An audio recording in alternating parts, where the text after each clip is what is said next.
pour les pronoms moi et toi, on va d'abord prendre le plus classique qui est le toi et le ban. Toi, c'est pour moi, et ban, c'est pour toi, c'est pour vous. Et ban, précisément en vietnamien, ça veut dire ami. Donc pour dire toi ou vous, on dit ami. Toi, ban. Voilà, ça c'est en premier. En deuxième, il y a le mình.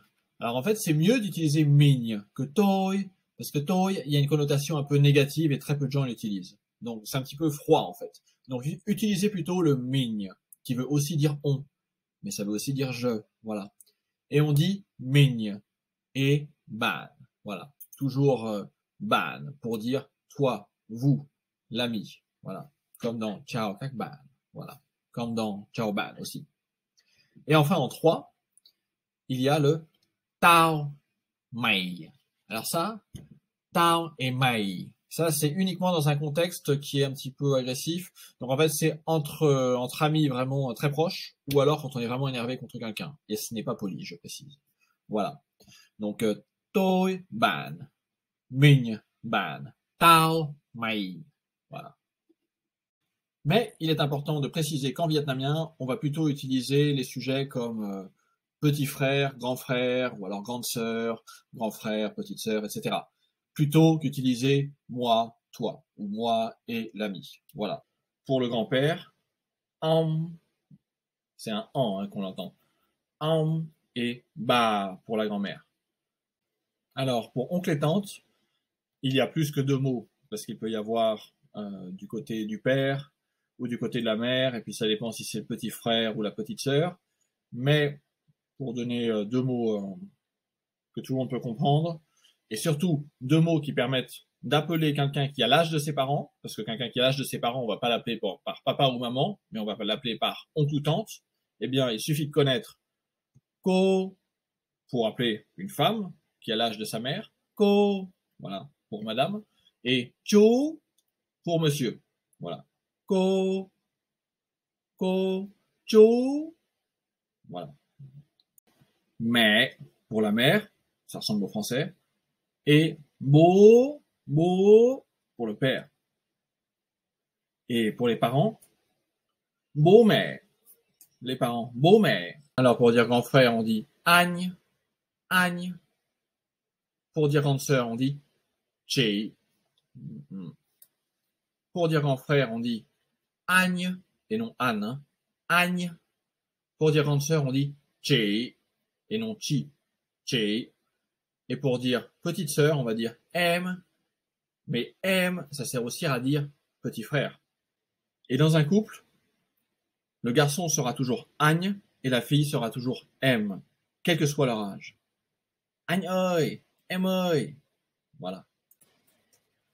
Pour dire cousin et cousine, alors ça va être Agne, chị, em, họ, c'est-à-dire qu'on prend petit frère, petite sœur et grand frère, et on rajoute họ à la fin, voilà, pour faire cousin ou cousine.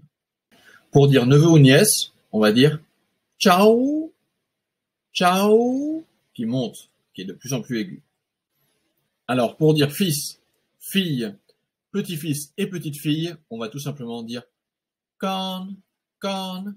Le on, on peut le prononcer comme le on ou off, le on de on-off en anglais, ou alors comme un en plus un e, donc on. Con et non con. Pour la troisième personne, c'est simple, il suffit de prendre un sujet et de rajouter ai, ai. On doit bien entendre le i à la fin. Pas aïe, hein, mais ai. Donc, par exemple, pour dire il, on va dire agne, ai. Et pour dire elle, on va dire ko, ai. Voilà. Maintenant, il y a aussi le mot it en anglais, pour dire ça, c'est-à-dire pour parler en fait des choses, mais aussi des animaux, et aussi en fait des personnes plus jeunes que soi. Mais il ne faut pas l'utiliser par contre pour les personnes plus âgées que soi, parce que là c'est vraiment un manque de respect. C'est le non, pas no, hein, mais non. Voilà, pour les choses à la troisième personne, pour les animaux et pour les gens plus jeunes que soi. Voilà, pour les enfants, pour les bébés. Non, lui là. Voilà. Et enfin, il y a le on, qui a un peu la même valeur que nous, en fait, qui est le migne. Migne. Et migne, c'est le même que pour dire je aussi. Voilà. Donc ça, c'était la troisième personne du singulier. Le pluriel. Je vais donner quelques sujets, pas tous évidemment, mais les plus simples à utiliser. Alors, pour dire nous, c'est-à-dire nous là, mais sans les autres, c'est-à-dire sans vous, on va dire chúng tôi, chúng tôi. Par exemple, si je dis chúng tôi đi ăn, ça veut dire nous allons manger, mais ça ne vous inclut pas dans notre groupe. Voilà. Il y a un autre nous qui veut dire nous tous ensemble, c'est chúng ta, chúng ta. Voilà. Donc il y a chúng tôi et chúng ta pour dire nous. Nous sans vous et nous tous ensemble. Ensuite, pour dire vous au pluriel, le plus simple est de dire các bạn. Donc montez bien sur các et ensuite bạn. Các bạn. Comme quand je dis bonjour tout le monde, bonjour les amis. Ciao các bạn. Voilà. Et enfin, pour dire le idéal au pluriel, c'est vraiment simple. On fait ha et ha. C'est le H qu'on expire et ensuite c'est un A. Le A de colle, par exemple. Voilà. Ou alors le A de Paul avec un point. Ha. Idéal au pluriel, tout simplement.